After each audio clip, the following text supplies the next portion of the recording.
sama mag sama xarit Monsieur Gueye, bonjour et merci au DG du port.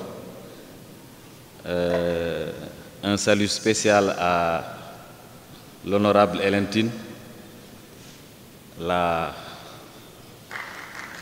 grande battante du chemin de fer. Dieye, bonjour aussi, frères et confrères, confrères de Polytechnique. Monsieur Ba, merci et bonjour au doyen Mbaye Diouf. Monsieur le modérateur aussi, bonjour. Moi, je ne vais pas faire de discours, mais je veux délivrer un message. Balaa may délivrer message bi dama bëgg aussi ràññee ci nuyoo yi monsieur Diop du Forum Civil. Monsieur Diop mus nañ tase di liggéey ci beneen kuréel bu ñuy wooyee comité national ITIE. Monsieur Diop gis naa ne jàmbaar la foofu kon su ñëwee fii danañu jàppale pour ñun tam ñu réussir. Merci monsieur Diop. Keneen ki may ràññee ci nuyoo yi mooy Momar Sall bu PTB, secrétaire général bu PTB, ak bépp waa PTB bu jëm ak moom. Lu tax may def loolu parce que gannaaw bu ma nuyoo sportifu chemin de fer, parce que ballon wu football moo ma jëkk booleeg cheminot yi, gannaaw bi ma leen nuyoo ba pare waa PTB ñoo tax ba ma miin liggéeyu cheminot kon nag PTB jërëjëf. Ki ma ci teg mooy doyen Abdoulaye Dieng, sama mag sama xarit sama conseiller, sañ naa ko wax fii. Ñi may ràññee aussi ci nuyoo bi moom mooy jigéenu DBF. xëy na lim bi takku na mais ci biir cheminot yi parité amagul, comme nag parité amagul moo tax ñuy def discrimination positive ci jigéen ñi jërë ngeen jëf. ñi may mujjeel nag ci nuyoo boobu mooy les anciens cheminots, les cheminots retraités, les anciens cheminots. lu tax may def loolu ñaar moo tax dama leen di remercier pour lu ñu def depuis lu ëpp 100 ans pour chemin de fer nekk fi. ñoom ñoo ko téye ba fii ba ñun ñu mun ci jot tey. ñaareel bi dama leen di je les mets en alerte. doyen yi puso baa ngi bëgg a réer te puso bi warul réer, donc jàppale leen ñu ñaanal leen ñu.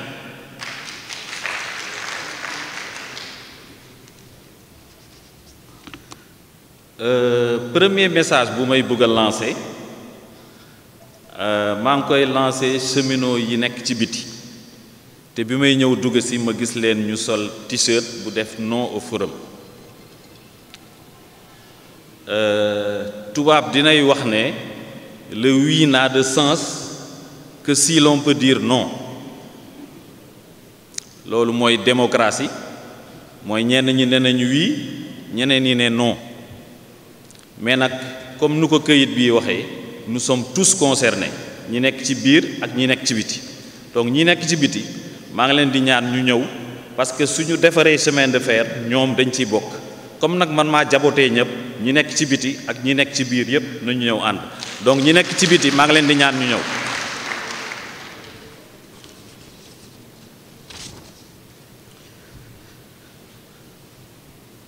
pour sama message dama am rek quelques images.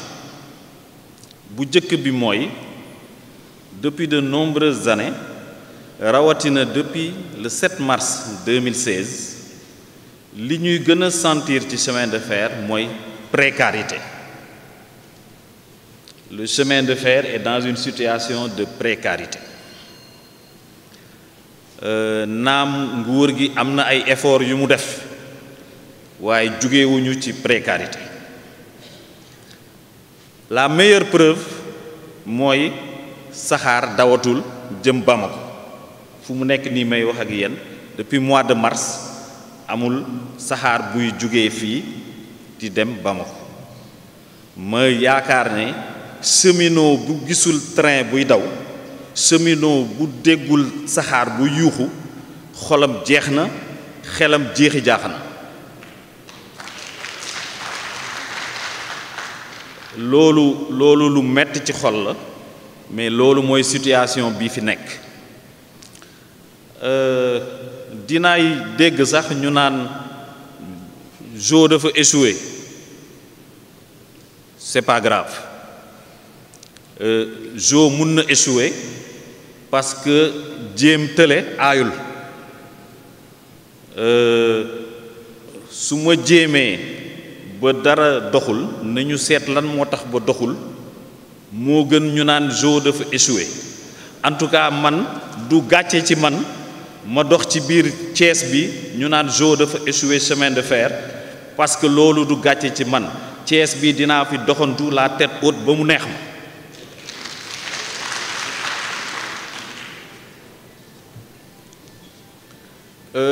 Situation de désolation boobu dafa indi frustration yu bare. bii ci mujj mooy tey ci suba ñépp ko dégg, cheminots retraités yi def na lu ëpp ñaari at ñu liggéey ba pare te kenn mënu leen fay seen indemnité de départ de retraite te seen droit la. rawatina ñi nga xam ne contentieux social bi yàgg na ñu ciy topp man mi nekk naa présidence conseiller may liggéey ci dossier boobu pour vous dire combien c'est un vieux dossier. Donc ndem nguur gi ñoo ne 2018 que c'est une année sociale, ñu ngi lancer appel aussi les autorités pour ñu jël en charge les problèmes sociaux du chemin de fer. 2018 nañu wax, juróom-ñaari weer nag dem na, lii ci des barewul, donc ñu ngi ñaan ñu jël en charge les problèmes sociaux du chemin de fer. Le représentant du port l'a dit, si le chemin de fer n'émerge pas, le port n'émerge pas. Monsieur le représentant du DG, lors de la présentation de votre plan stratégique, j'étais dans la salle et j'ai entendu le cri du cœur du DG du port pour le rail. Je voudrais vous dire ceci, c'était un cri du cœur, mais ce n'est pas seulement un cri de cœur, c'est un cri de raison. Et je répète encore, c'est un cri de raison, ce n'est pas un cri du cœur seulement. Donc, nous avons un combat commun pour l'émergence du corridor. Et l'émergence du corridor, c'est le port et c'est le rail.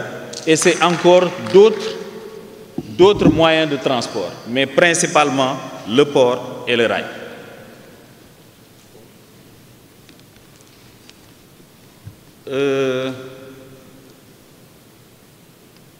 Mon message suivant, c'est un message d'espoir, parce que il y a ce forum.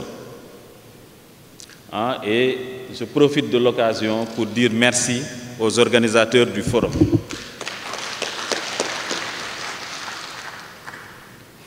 En tout cas, moi, je ne suis pas déçu que ce soit l'intersyndicale qui organise le forum. Parce que le premier jour où je suis venu à Thiès, j'ai dit aux cheminots, cessez de vous tirer dessus. Mettez-vous ensemble et nous réussirons quelque chose ensemble. Donc, si c'est l'intersyndicale qui nous organise le forum ce matin, je suis content de le dire. Bravo et merci.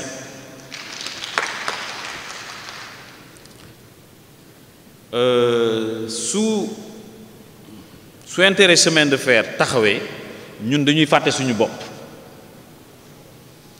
parce que lu tax ma koy wax mooy ñun dañ fi nekkoon wala boog ñun dañ fi nekk pour lu ñuy wax phase transitoire bi ñuy dénk mission bi dañ ñu ne Jo ak ñeneen yi comme Siré Sall mi fi nekk ak ñaar ñi nekk Mali dañ ñu ne ñëw leen ñu dénk leen phase transitoire 18 mois tey passé nañ 18 mois di dem donc ñun ñëwuñu DBF pour def carrière ñëwuñu fi pour def carrière suñu personnes yi tuuti na pour intérêt chemin de fer li ñu gënal tey suñu fi jëlee teg fi keneen nañ fi teg kuy defar chemin de fer loolu rek moo ñu ñor ci kaw loolu nag laay wax ne dégg nañ li président wax fan yi ci ginnaaw concernant financement wu Dakar Bamako en tout cas ñun am na luñ ci xam parce que am na luñ ci liggéey ñun am na luñ ci xam mais léegi décision yi moo des décision bi nag ci moom nañ ko xaare suñu ko sañoon jox conseil daal mooy ne ko na gaaw lool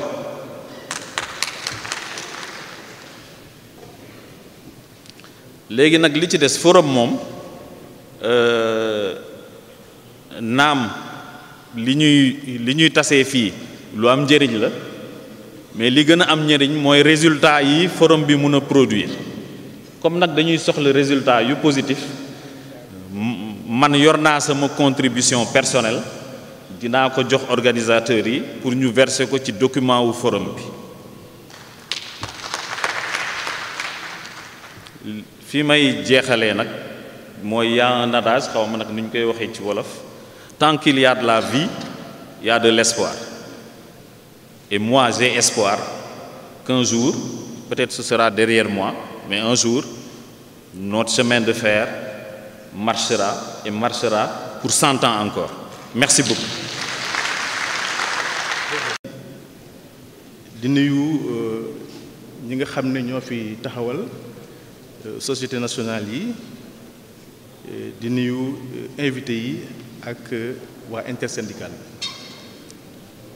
maa ngi wax ci suma turu mag Abdoulaye Diaw président bu groupe ITOG bi nga xam ne moom moo fi waroon teew mais ay gàllankoor tax mu tànn ma en tant que son conseiller personnel ne ma Babacar demal nga taxawal ma ci manifestation bi nga xam ne forum la buy wax ci naka la ñuy en tout cas mën a xalaate pour jàppale ñi nga xam ne ñoo yor Dakar Bamako ferroviaire à côté du gouvernement pour mën a suqali seen entreprise bi wax ji nag du bari ndax bi ma xoolee ordre du jour bi maanaam dañ ne Dakar Bamako ferroviaire face aux exigences d'un transport ferroviaire national et international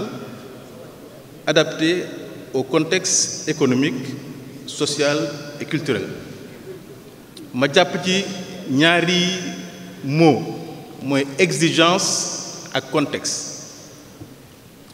exigence suma xarit conseiller du directeur du port wax na ko ndax dëkk boo dem ci àdduna bi dafa war a am li ñuy wax une offre multimodale maanaam nit ki war na tànn par rapport ak maanaam li mu soxla moo xam day yóbbu ay nit moo xam day yóbbu ay marchandises yu diis war na am une offre de transport ñëpp xam ne ne depuis que chemin de fer am ay sooxe tali bi gouvernement bi investir na ci ay centaines de milliards yu bari kooku bu ñu xooloon li ñuy wax étude d'impact disons des difficultés du chemin de fer par rapport à l'économie du Sénégal dinañ gis ne li gouvernement bi investir pour defar ay tali wala entretenir bon tali